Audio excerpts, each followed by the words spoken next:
Saya pernah jelaskan dan Bapak Ibu pegangi konsep itu ya.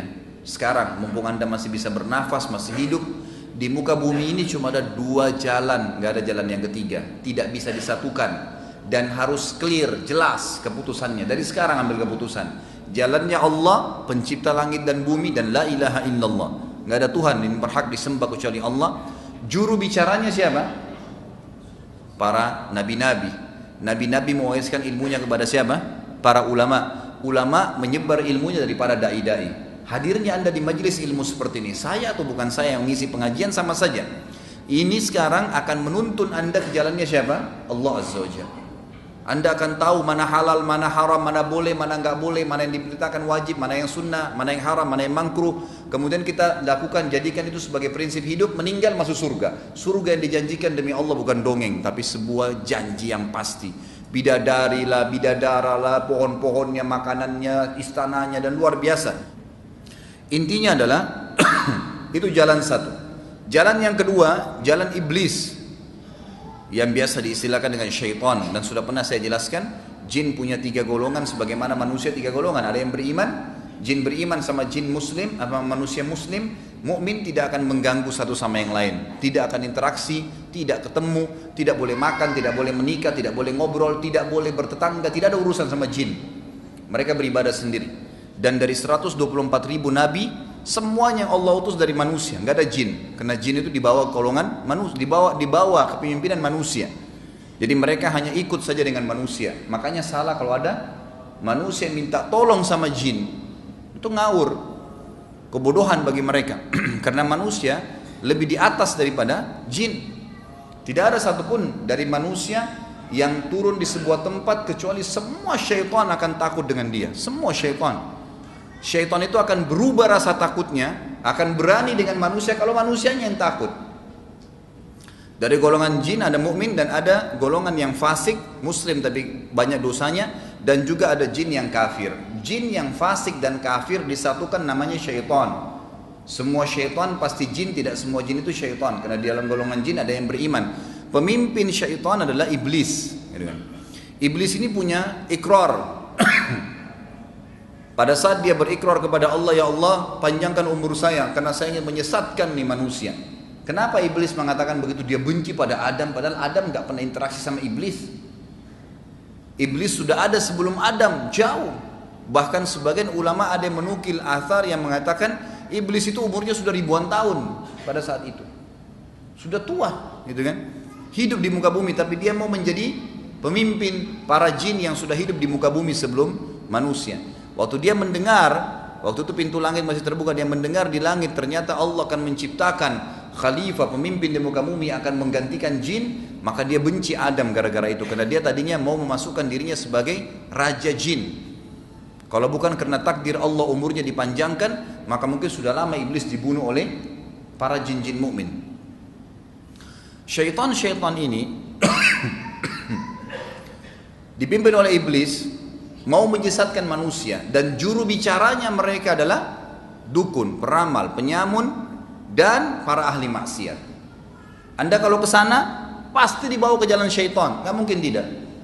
Kalau bicara sama orang yang tiap malam berzina, tiap malam mabuk, tiap hari menyibukkan diri dengan hal-hal yang berdosa, maksiat kepada Allah SWT, melihat, mendengar, memegang, mencoba, mencari pendapatan, semuanya haram, maka kita berteman sama dia pasti dibawa ke jalur syaitan, karena kita akan terpengaruh. Begitu pula kalau orang ke dukun, ke peramal, semua ini akan dibawa ke jalur syaitan. Dan sudah pernah saya jelaskan teman-teman sekalian, orang yang, semoga Allah berikan hidayah, orang yang menjabat menjadi dukun, peramal, penyamun ini sebenarnya orang yang tidak menyadari hakikat dia sebagai manusia. Kalau manusia ini pemimpin di muka bumi, kita nggak perlu minta tolong sama jin, sama syaitan, nggak perlu. Kita ini kalau datang ke sebuah tempat, dibebasin sebuah tanah, pasti semua makhluknya Allah pindah, termasuk jin-jin itu sendiri. Mereka pergi. Kapan jin itu datang, syaitan datang mengganggu manusia? Kalau manusia sudah keluar dari hakikatnya sebagai khalifah. Coba contohnya, para dukun dan peramal, semoga Allah kasih hidayah. Datang ke gua bersemedi, nggak makan, nggak minum 3 hari. Di gua itu tadinya dia cari tempat-tempat sunyi, tidak ada apa-apa. Yang jaga gunung, yang jaga lautan, yang turunkan hujan, yang gantikan siang malam, itu malaikat semua. Ada malaikatnya Allah di muka bumi menyebar di mana-mana. Memang mereka punya tugas itu. Tapi datangnya manusia yang tadinya khalifahnya ke gua, lalu memanggil-manggil nama syaitan. Wahai syaitan, apalah gundurwo, kuntilanak, apa saja nama dipanggil-panggil, syaitannya hari pertama nggak bakal muncul, mustahil.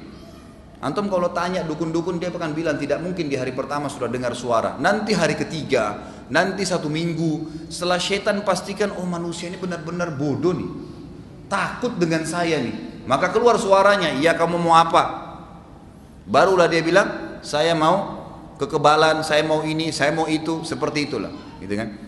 Baru kemudian disuruh oleh syaitan sesuatu yang keluar dari akal sehatnya manusia. Saya pernah kasih contoh, orang yang datang minta tolong sama syaitan seperti orang pintar, kuliah, dia sakit kepala, kemudian lewat satu orang anak kecil SD di pinggir jalan dipanggil sama dia, "Dek sini, kepala saya sakit, obatnya apa?" Anak SD bilang, "Minum kencing saya." Bodohnya anak kuliah ini bilang, "Baik, sini kencing kau." Dia minum sama dia. Karena disuruh oleh syaitan apa? Minum darah ayam, makan kotorannya, minum kencingnya dia, kebodohan. Syaitan makin kerjain mereka, sebab turunnya surah jin karena itu kan. Allah menceritakan orang-orang Arab jahiliyah dulu, mereka kalau masuk di sebuah lembah, tak ada angin, tak ada apa, di lembah itu biasa, makhluknya Allah semua, angin, pasir, semua ada malaikat di situ, nggak ada masalah.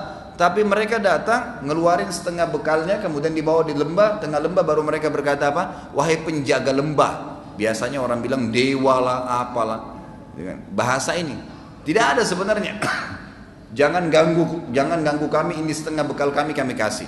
Kata Allah, fazaduhum rahaqa. Maka syaitan yang ada di sekitar lembah itu makin kerjain mereka. Karena sebenarnya tadinya tidak berani syaitan itu. Beraninya kapan manusia itu? Takut. Jadi jangan dibalik fitrahnya.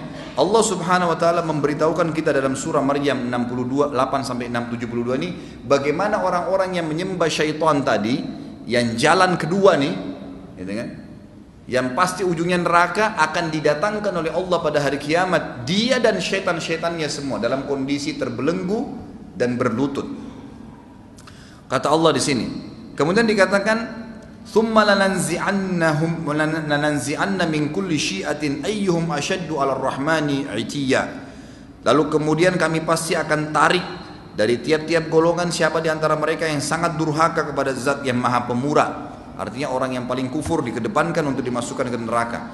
Tsumma lanahnu a'lamu billadina hum aula biha siliyya. Kemudian kami sungguh lebih mengetahui orang-orang yang seharusnya dimasukkan ke dalam neraka. Wa in minkum illa wariduha kana ala rabbika hatman maqdiya.